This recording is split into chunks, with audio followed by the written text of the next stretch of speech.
Nick Gallo here alongside Grant Long at the Integris Health Thunder Development Center, where the team just wrapped up a practice in advance of tomorrow's noon tip against the Los Angeles Clippers. Grant, today the talk with Coach Brooks and Steven Adams was about improving the defense.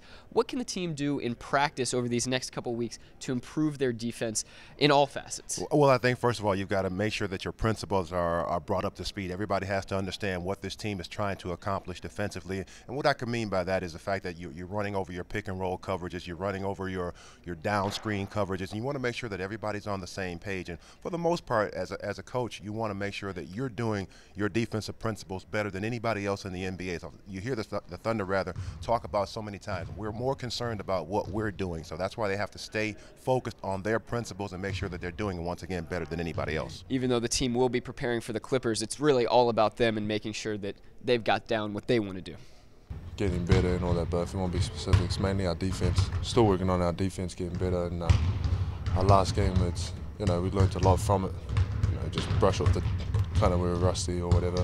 But now it's like we're coming back now, and we should be.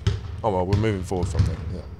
An important aspect of the Thunder's defensive coverage is in the pick and roll. That'll be crucial tomorrow against the Clippers. The Thunder likes to do something interesting, which is be up on the pick and roll with their bigs. G, explain that to us. I think that's going to be critical for this game simply because you have a guy like Chris Paul in the backcourt who can see everything. He's got great court vision, so you also incorporate that with the fact that you've got two guys that play above the rim. So when you up as a defender, you have to take away that sight line from a guy like Chris Paul who can throw that lob pass. When you're big like a guy like Steven Adams or Nick Collison, you come with your arms up, take away that lob pass opportunity, and just try to crowd the space of that point guard who's involved in the screen and roll. That's what he means by being up on the screen and roll. Steven Adams will probably have a larger role tomorrow because Kendrick Perkins is out with that groin injury.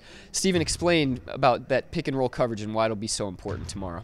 Oh, well, it just kind of pushes the guard back, so he's got no attacking options. So so we'll push him up so then he could try and make him retreat and then kind of get out of their offense. So that's the main goal.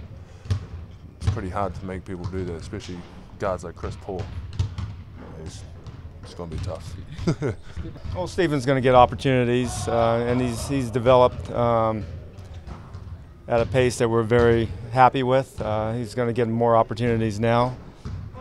There's going to be games where we can go with smaller lineups, games we can go with different guys in that 5 spot. But I think he's done well in the minutes that he has had, and it's going to be another opportunity for growth in his development.